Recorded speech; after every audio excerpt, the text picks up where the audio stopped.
students of +2 class, chapter 2nd. Today we are going to study topic embryogeny. We have discussed fertilization and we are now discussing the post fertilization event in which we have done endospermic development, जिसमें हमने endosperm का development पढ़ा था. Now we are going to study the development of embryo, which is called embryogeny. Embryogeny is the process formation of embryo from the zygote. It occurs at micropylar end of embryo.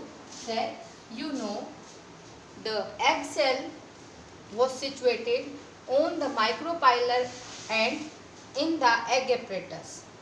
When fertilized egg, that means zygote form, so development of embryo also starts at the micropylar end. And you know angiosperm are two types on the basis of cotyledons. There are two types which are dicots and monocots. Monocots and dicots, in which monocots having one cotyledon and dicots having two cotyledon. Now, any difference the embryogeny of monocot and dicot?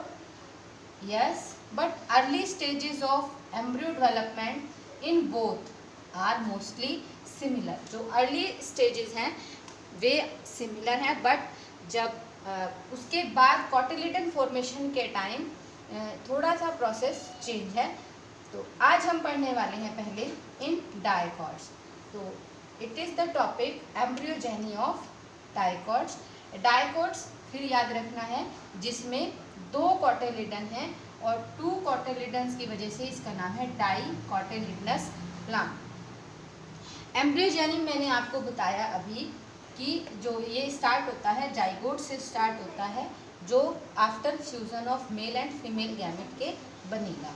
अब zygote singular है और हमेशा diploid होता है. मैंने आपको ये बात पहले भी बताई हुई है कि गैमेट जो होते हैं वो हैप्लॉयड होते हैं और जाइगोट हमेशा डिप्लॉयड होता है. अब आगे के जो भी डिवीज़न है ये डिपेंड करता है कि जो प्लांट है वो डिप्लॉयड वैरायटी का है या डिप्लॉयड है या हैप्लॉयड. तो एंजियोस्पर्म जो होते हैं, जो हम पढ़ रहे हैं topic flowering plant, they are diploid. तो जाइगोट में जितने भी आगे डिवीज़न होने वाले हैं वे सब माइटोटिक डिवीज़न होने वाले हैं, जिसमें क्रोमोसोम नंबर जो है अनचेंज रहेंगे. तो कैसे होता है डेवलपमेंट, एम्ब्रियोजेनी कैसे होती है, जाइगोट से एम्ब्रियो कैसे बनता है. तो जब जाइगोट की स्टार्टिंग होती है एम्ब्रियोजेनी की, तो इसमें सबसे पहला जो डिवीज़न है वो ट्रांसफर्स होता है. ट्रांसफर डिवीज़न होगा और अनइक्वल डिवीज़न होगा. तो यहाँ पर थोड़ा हम साथ साथ डायग्राम से समझते जाएंगे. तो सपोज करिए कि ये एक जाइगोट है.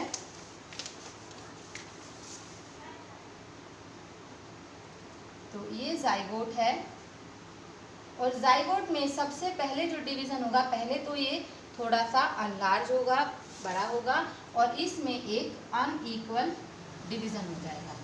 तो जो अनइक्वल डिवीज़न है, तो अब मैं ये जो जाइगोट की कंडीशन जो मैं आपको बता रही हूँ इस डायग्राम में, तो जाइगोट की जो ये कंडीशन है ये माइक्रोपाइलर है और ये चैलेजल एंड है या किसी किसी में जो एंटीपोडल एंड होता है. तो ये जो ओव्यूल होता है उसकी पोजीशन पे डिपेंड करता है कि अगला जो उसके जस्ट अपोजिट चैलेजा है या एंटीपोडल है.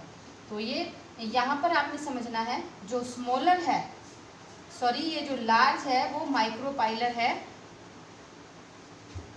तो ये जो लार्ज सेल है ये बेसल, ये माइक्रोपाइलर एंड की तरफ है और इसको हम बोलेंगे बेसल सेल. और जो ये छोटी है जो ऊपर की साइड है इसको बोलेंगे हम एपिकल सेल. तो एपिकल सेल इसको बोलेंगे और यही एम्ब्रियो सेल भी हम इसको बोलते हैं. अब इन बेसल सेल का और एपिकल सेल का क्या होगा आगे हम लोग इस फ्लो चार्ट के हेल्प से समझ सकते हैं। तो मैंने पूरी जो एम्ब्रियोजेनी है एक फ्लो चार्ट में कन्वर्ट कर दी है, ताकि ये आपको बहुत आसानी से समझ में आ जाए और सारे चेंजेस आपको जल्दी से याद हो जाएं। तो मैंने अभी आपको बताया जाइगोट में सबसे पहला जो डिवीज़न है वो ट्रांसवर्स अनइक्वल हो गया। तो इसमें क्या होगा, जो लार्ज सेल है बेसल सेल, पहले हम इसका देखते हैं क्या फेट होने वाला है। तो ये माइक्रोपाइलर एंड की तरह मैंने आपको बता दिया, माइक्रोपाइलर एंड की साइड होगा। तो यहाँ पर बेसल सेल में आगे जितने बहुत सारे ट्रांसवर्स डिविजन्स होंगे, और ट्रांसफर डिवीज़न की वजह से ये जो आप देख रहे हो ये इस तरह से बनता चला जाएगा।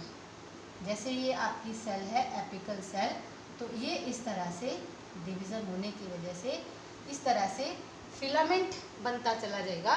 तो इस तरह से ये एक लॉन्ग फिलामेंट है और इसको बोलते हैं सस्पेंसर। अब सस्पेंसर में जो आप देख रहे हो, सस्पेंसर में जो लास्ट वाली जो सेल है, ये जो आप देख रहे हो माइक्रोपाइलर की तरफ से देखते हैं तो ये फर्स्ट सेल है, तो इसको बोलते हैं होस्टोरियम। और जो ये ऊपर वाली सेल है जो प्रो एम्ब्रियो यानी एपिकल सेल के साथ कनेक्ट है, कांटेक्ट में, इसको बोलते हैं हाइपोफाइसिस। तो ये जो लॉन्ग फिलामेंट लाइक स्ट्रक्चर बनी है after transfer division, it is called suspension, in which first cell is called hostoриयम and the last cell, that means which towards proembryo or which in contact with proembryo, it is called hypophysis. And what is the function of this hostoриयम and what is the function of hypophysis? This hostoриयम provide nutrition to the developing embryo, and hypophysis ये क्या करती है, it develop some part of root cap and root radical. तो root यानी कि जो radical होता है ये आगे चल के फ्यूचर रूट आप इसको कह सकते हो, it develops in root after. तो यहाँ पर पूरी तरह से रूट नहीं बनेगी, ये कुछ पार्ट है रूट कैप का और रूट रेडिकल का, वो बनाता है। नेक्स्ट आता है एपिकल सेल। एपिकल सेल में, जिसे हम एम्ब्रियो सेल भी कहते हैं, इसमें पहला डिवीज़न होता है ट्रांसवर्स और फिर उसके बाद होता है दो वर्टिकल डिवीज़न। वर्टिकल डिवीज़न जब होता है तो इसमें जो सेल है इस तरह से, इसमें एक टायर बनते हैं, घेरा बनता है जब वर्टिकल डिवीज़न होते हैं। तो इस तरह से गोल यानी कि दो टायर बन गए। तो टायर बनने के अब एक हो गया आउटर टायर और एक हो गया इनर टायर। और जब ये डिवीज़न होता है तो ये 8 सेल्ड प्रो एम्ब्रियो में कन्वर्ट हो जाता है। तो 8 सेल प्रो एम्ब्रियो में कन्वर्ट होने के बाद इसमें आउटर टायर आपको दिखाई देगा, क्योंकि दो टायर है, तो एक बाहर का और एक अंदर का। तो आउटर टायर जो सस्पेंसर की तरफ वाला है और इनर टायर जो अंदर की साइड है। तो और इसके बिल्कुल सेंटर में जो होगा पार्ट, उसको हम मिडल ग्राउंड मेरिस्टेम बोलते हैं। जो आउटर टायर है जो सस्पेंसर की तरफ है, बाहर की तरफ है, तो वो आगे चल के हाइपोकोटाइल को डेवलप करेगा। और हाइपोकोटाइल किसको डेवलप करता है? रूट कैप एंड रेडिकल को। रूट कैप आप जो रूट कैप होती है, जब रूट डेवलप हो जाती है तो उसके ऊपर एक प्रोटेक्टिव कैप होती है जिसे हम रूट कैप बोलते हैं। तो ये जो इनर टायर है आगे चल के ये एपिकोटाइल में डेवलप हो जाता है। और एपिकोटाइल से क्या क्या बनता है? प्ल्यूमूल बनते हैं और इसी इनर टायर से ही 2 कॉटिलिडन्स बनते हैं। और ये जो मिडल ग्राउंड मेरिस्टेम है ये मैच्योर एम्ब्रियो में प्रोकैम्बियल स्ट्रैंड को बनाता है।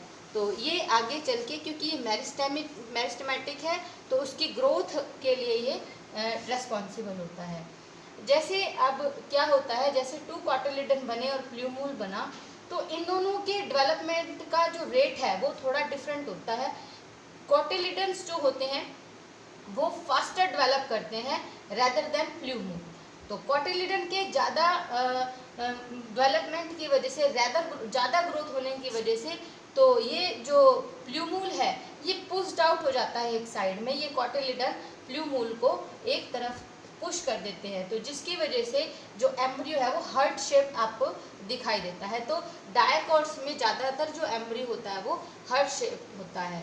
तो अब इस तरह से ये जो डेवलपमेंट, ये था डायकोट्स में एम्ब्रियो का डेवलपमेंट। इसके बाद हम लोग प्लस ये मोनोकोट में जो डायग्राम देख रहे हैं, तो मोनोकोट में लगभग बहुत सी चीज़ें सेम हैं। मोनोकोट में जैसे बहुत सी चीज़ें, ये वाला जो पोर्शन है ये बिल्कुल सेम है। इसी तरह से इसमें सस्पेंसर बनेगा और होस्टोरियम बनेंगे, हाइपोफाइसिस बनेगा जो आगे चल के रूट कैप और रूट रेडिकल को बनाएगा। तो अर्ली स्टेजेस हैं वो लगभग सेम है। यहाँ पर भी जैसे 2 टायर्ड 8 सेल प्रो एम्ब्रियो, यहाँ तक लगभग सेम है। इसी तरह से आउटर टायर और इनर टायर बनते हैं। आउटर टायर से हाइपोकोटाइल रूट कैप है। जहाँ फर्क आता है वो इनर टायर में आता है, क्योंकि यहाँ पर पहली बात 2 प्लूम्यूल बनते हैं। एक ही कॉटिलिडन बनना है इसमें। तो इसमें क्या होता है, सिंगल कॉटिलिडन बनता है।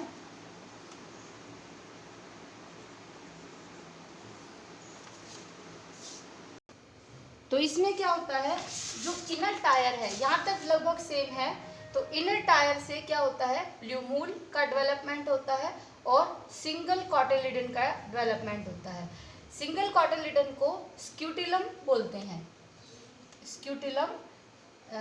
तो इसमें क्या होता है, इसकी बहुत सारी एक्सटेंशन होने की वजह से एक कवरिंग बन जाती है बाद में, तो जिसको कोलियोराइजा और कोलियोप्टाइल बोलते हैं। ये मोनोकोट्स में ही मिलता है।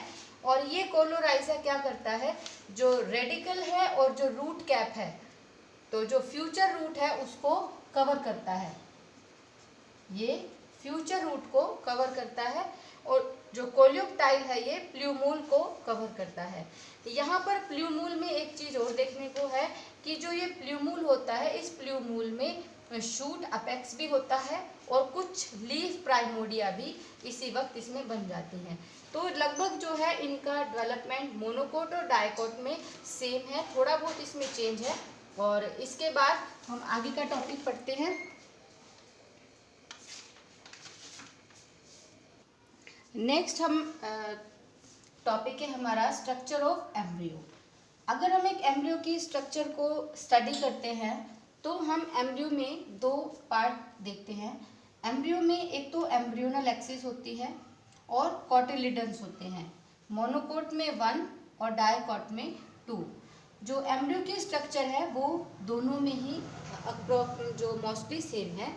तो एम्ब्रियोनल जो एक्सिस होती है, तो उस एम्ब्रियोनल एक्सिस में जो कॉटिलिडन से ऊपर वाला पार्ट है, तो उसको above the level of cotyledon है तो उसको बोलते हैं एपिकोटाइल। जो एम्ब्रियोनल एक्सिस का, मान लिया ये एम्ब्रियोनल एक्सिस है, ये कॉटिलिडन है। तो ये जो कॉटिलिडन है, तो ये ऊपर वाला पार्ट अबव द, ये कॉटिलिडन से जो ऊपर वाला पार्ट है इसको प्लूम्यूल बोलते हैं और इसको रेडिकल बोलते हैं। यानी कि तो ये ऊपर वाला पार्ट एपिकोटाइल जो बाद में प्लूम्यूल को डेवलप करता है, और इसको जो अबव से, जो ये कॉटिलिडन से बिलो पार्ट है, इसको हाइपोकोटाइल बोलते हैं, जो बाद में रेडिकल और रूट कैप को डेवलप करता है। और कॉटिलिडन में मैंने आपको बताया था इसमें एक्स्ट्रा कवरिंग होती है। मोनोकोट्स के अंदर जो प्लूम्यूल होता है, प्लूम्यूल पर एक एक्स्ट्रा कवरिंग होती है, तो जिसको हम बोलते हैं कोलियोप्टाइल। और जो रूट्स होती हैं, रूट कैप और रेडिकल, उसके भी अराउंड एक स्पेशल कवरिंग होती है जिसको हम कोलियोराइजा बोलते हैं। तो बेसिकली ये डिफरेंस हैं, बाकी और इसमें कोई खास डिफरेंस नहीं होता। तो आगे इसमें अब हम ये हमारा डेवलपमेंट जो है एम्ब्रियो का ख़त्म हो गया है। इसके बाद अब हम लोग पढ़ने वाले हैं सीड की स्ट्रक्चर और फिर फ्रूट की स्ट्रक्चर।